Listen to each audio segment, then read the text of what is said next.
दिल्ली की मुख्यमंत्री रेखा गुप्ता ने अरविंद केजरीवाल पर शीश महल को लेकर तीखा कटाक्ष किया। रेखा गुप्ता ने आप प्रमुख और अपने पूर्ववर्ती पर कटाक्ष करते हुए कहा कि वह ऐसी मुख्यमंत्री नहीं है जो शीश महल में बैठकर काम करती हो। उन्होंने यह टिप्पणी दिल्ली के ताज पैलेस में आयोजित इंडिया टुडे कॉन्क्लेव में बोलते हुए की। दिल्ली की मुख्यमंत्री रेखा गुप्ता ने इंडिया टुडे कॉन्क्लेव में टिप्पणी की। उन्होंने कहा कि वह ऐसी मुख्यमंत्री नहीं है जो शीश महल में बैठकर काम करती हो। गुप्ता ने कहा कि वह जनता के लिए काम करने के लिए 24 घंटे उनके साथ मौजूद रहेंगी।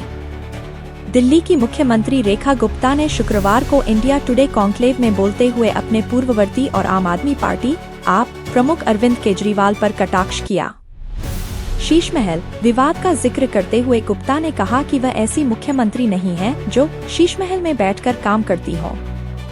गुप्ता ने India today TV news director Rahul Kanwal से बात करते हुए यह टिप्पणी की। जब उनसे इस धारणा पर प्रतिक्रिया मांगी गई कि अगर उनके इर्द गिर्द के लोगों को मुख्यमंत्री पद दिया जाता तो उन्हें नियंत्रित करना आसान होता, तो गुप्ता ने कहा कि केवल जनता ही उन्हें नियंत्रित कर सकती है। जनता हमें नियंत्रित करती है। हम सभी जनता के लिए काम करते हैं। मैं ऐसी मुख्यमंत्री नहीं हूं जो शीश महल में बैठकर काम करती है।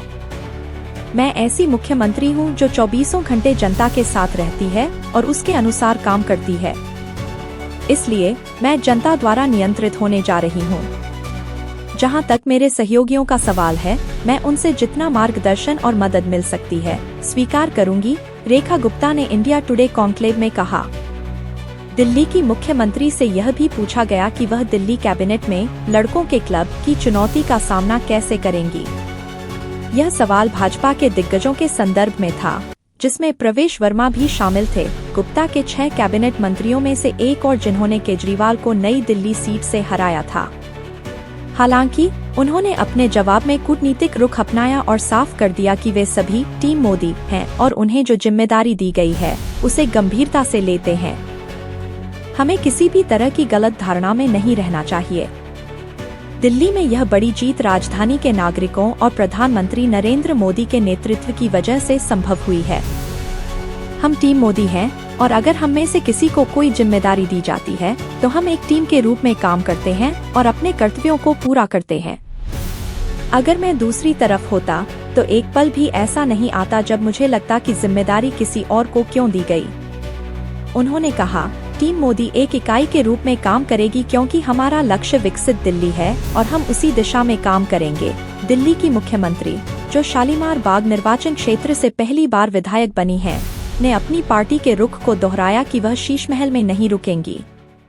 मैंने मुख्यमंत्री के रूप में अपने पहले दिन ही कहा था कि मैं शीश महल में नहीं रुकूंगी।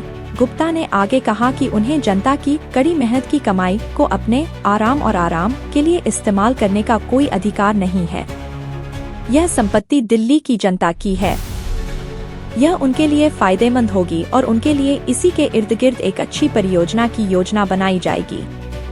साथ ही मुझे नहीं लगता कि जनता के लिए काम करने के लिए किसी को बड़े घर या कार्यालय की आवश्यकता है। जनता भी चाहती है कि उनके प्रतिनिधि उनके आसपास मौजूद रहें ताकि वे उन तक आसानी से पहुंच सकें, मुख्यमंत्री ने राहुल कंवल से कहा। दिल्ली के 6 फ्लैगस्टाफ रोड स्थित बंगले को, जिसका इस्तेमाल केजरीवाल ने मुख्यमंत्री रहते हुए किया था, भाजपा ने शीश महल करार दिया है। सत्तारूढ़ पार्टी ने आप पर बंगले में विलासितापूर्ण सुविधाओं के लिए सार्वजनिक धन का दुरुपयोग करने का आरोप लगाया है। पिछले महीने दिल्ली के मंत्री प्रवेश वर्मा ने कहा था कि इस विवाद की जांच शुरू की जाएगी ताकि यह पता लगाया जा सके कि बंगले के जीर्णोद्धार में कितना सरकारी धन इस्तेमाल किया गया था।